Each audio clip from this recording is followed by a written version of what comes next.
Sometimes life seems to be moving along smoothly, as if everything were under control, until suddenly a single situation can turn the world upside down. That's exactly what happened to me. For years, I performed my role with dedication, accumulating responsibilities, and earning the trust of everyone around me. At least, that's what I believed. But one ordinary workday, something began to change behind the scenes, something I couldn't yet see. And before I could understand what was happening, the first pieces of the strange puzzle began to move, silent but sure, leading me to a destiny I could never have imagined. My work environment had always been a dynamic place, where conversations mingle with the sound of phones and the incessant clicking of keyboards. It was a modern office with glass walls, quick meetings in a hallway, and that constant pressure everyone pretended not to feel, but which was always there, present in the air. I knew every corner of that place. The coffee that burned a little, but everyone drank anyway. The inside jokes that only made sense to those who lived the day-to-day life there, and even peculiar way my boss would frown when something wasn't right. For years, that routine was almost a second home to me. It was a space where, despite the challenges, I believed my worth was recognized and my loyalty unquestionable. Or at least, that's what I thought. It all started subtly, almost imperceptibly. First, there were quick glances that would shift away when I got close. Then, slight changes in the tone of conversations, as if there was something I shouldn't hear. Some colleagues, previously close, began responding more curtly, almost mechanically. Meetings where my opinion had always been heard began to proceed without my name even being mentioned. At first, I tried to ignore it. I thought maybe it was just collective stress, an important project on the horizon, or some pressure from above. But there was something different this time, something colder, more calculated, as if a plot were being written and I was the main character, unsure of what the next act would be. The turning point came on a seemingly ordinary morning. I had finalized an important report for a key client and, for the sake of expediency, sent a preview directly to his personal email, bypassing internal protocol. My intention was to speed up the process and demonstrate proactivity, something that had always been valued there. However, a few hours later, I was called into the meeting room. On the table was a printout of my email, highlighted in yellow highlighter, as if it were evidence of a crime. The accusation? That I had broken the company's confidentiality policy and disclosed sensitive information without authorization. I tried to explain the context, my good intentions, and the history of trust one had built, but my boss's cold expression made it clear. The narrative was already made up, and my voice wouldn't carry much weight. I was called again, this time to the general director's office. The atmosphere was silent, almost oppressive. He stared at me for a few seconds before speaking, as if weighing each word. On the desk, a document awaited my signature, my resignation letter, already drafted. Unfortunately, we have had a breach of trust, and we cannot continue like this, he said, without hesitation. My heart raced. I knew this wasn't just about an email, but I had no evidence to refute it. I tried to argue, remembering my years of dedication, the results I'd achieved, the sleepless nights working to make the company stand out. But his answers were short, rehearsed, as if he were following a predetermined script. Deep down, I realized the decision had already been made long before I walked into that room. The final words were simple, almost mechanical, but the impact was devastating. Your termination is immediate. The phrase echoed in my mind as I, still stunned, watched the security guard discreetly approach to escort me to my desk. The scene seemed surreal, me packing my few belongings into a cardboard box, under the curious, silent gaze of my colleagues. Some pretended to be busy, avoiding eye contact, while others, more daring, exchanged glances laden with judgment or pity. Each step toward the door felt heavier than the last. When I finally walked through the main entrance, the light from outside hit me like a cruel reminder. My routine, my place in this world, was over. As I left the building, a mix of emotions washed over me all at once. First, disbelief. How could anyone believe I would act in bad faith? Then came the hot, suffocating anger, making me mentally replay every conversation, every detail that could have led to that accusation. But behind it all was a deafening silence, a feeling of emptiness that left me unsure what to do in the next minute.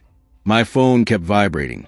Messages from curious people, some colleagues asking what happened, and others sending canned messages of support. None of them seemed to fill the void growing inside me. It was as if I had suddenly been ripped from a plot in which I was a key player, but which now continued without me.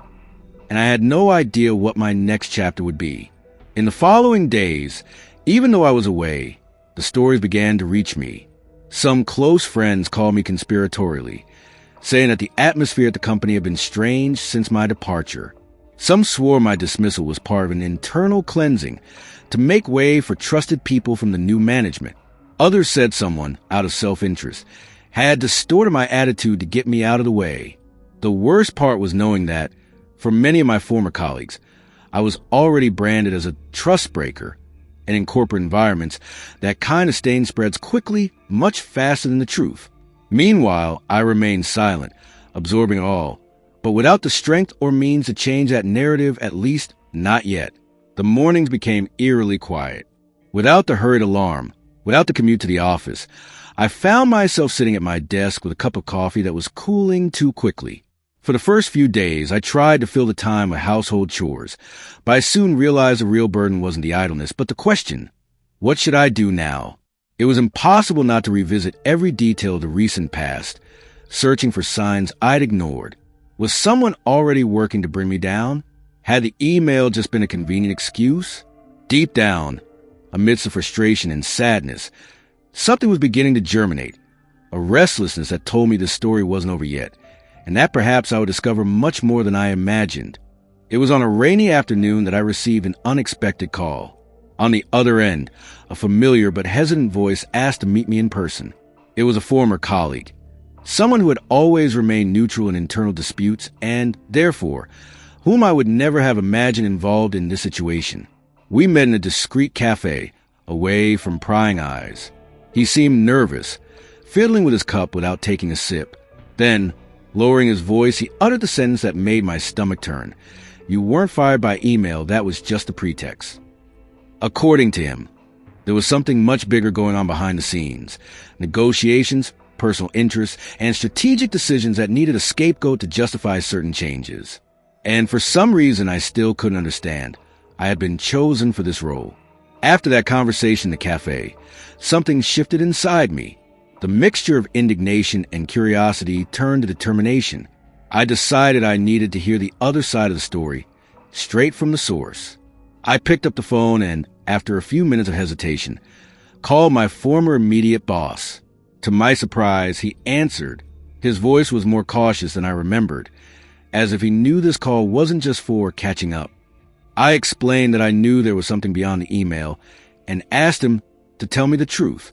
There was a long, uncomfortable silence before he finally said, "Not everything that happened was my decision, but you were involved in something bigger than you realize." He didn't elaborate, but he did drop a name, someone I previously considered a minor figure in the company. From that moment on, I realized the real culprit behind my downfall might not be where everyone thought. Little by little, the pieces began to fall into place. I discovered that the so-called secondary figure was actually a key player in a quiet move to gain more power within the company. He had been strategically moving closer to the board, and to do so, he needed to remove people who might pose obstacles, especially those with voice and influence on the most lucrative projects. My mistake with the email was simply the perfect opportunity. All it took was to distort the narrative, sow doubts about my loyalty, and present the situation as a risk to the company's image. With the climate of distrust established, the decision to fire me came swiftly and without resistance. It was as if I had been carefully positioned to fall at just the right moment, with no chance to defend myself. The feeling of injustice was immense, but along with it, something new began to emerge. The desire to reverse that story, or at least expose the truth. Fate sometimes seems to have perfect timing. A few days after discovering the entire plot, news began to circulate quietly in corporate circles. The man who had orchestrated my departure was being investigated for misuse of company resources. Details emerged slowly, but enough for many to begin questioning his integrity. Colleagues who had previously distanced themselves began reaching out to me, now with a different tone, almost embarrassed. Some confessed that they had never fully believed the accusation against me, but were afraid to speak out. Seeing the one who had brought me down face his own consequences didn't erase the pain I felt, but it did light a flame of justice, even if belated. And deep down, I knew the game wasn't over yet. The investigation against him progressed quickly. Internal documents were leaked, revealing that he had not only misappropriated funds, but also manipulated information to favor allies and eliminate anyone who might threaten his rise. Exactly as happened to me. Within weeks, he was removed from all positions and, soon after, publicly and shamefully fired. The most ironic thing was the silence that gripped the office. The same silence that had accompanied me on the day I left. Only now, he was at the center of it, feeling the weight of suspicious looks and hushed comments. I received messages from former colleagues saying that his downfall had been discussed across the board, and some even apologized for believing the accusations against me. Although I knew nothing would bring back what I'd lost, there was a certain relief in seeing the truth come to light, and somehow balancing the scales. This experience taught me that in the corporate world, the truth can easily be stifled when there's an interest in distorting it. I also learned that patience and the courage to investigate can bring answers, and sometimes even justice. I was wrongly accused, lost my job, and saw my reputation questioned. But I also had the chance to witness the downfall of those who tried to destroy me. And now I want to know, if you were me, what would you have done? Would you have handled the situation differently or waited, like me, for the right moment to act? Leave your opinion in the comments. I'd love to read each answer. And if you enjoy true stories full of emotion and twists and turns, subscribe to the channel so you don't miss the next ones. Believe me, I still have a lot to tell.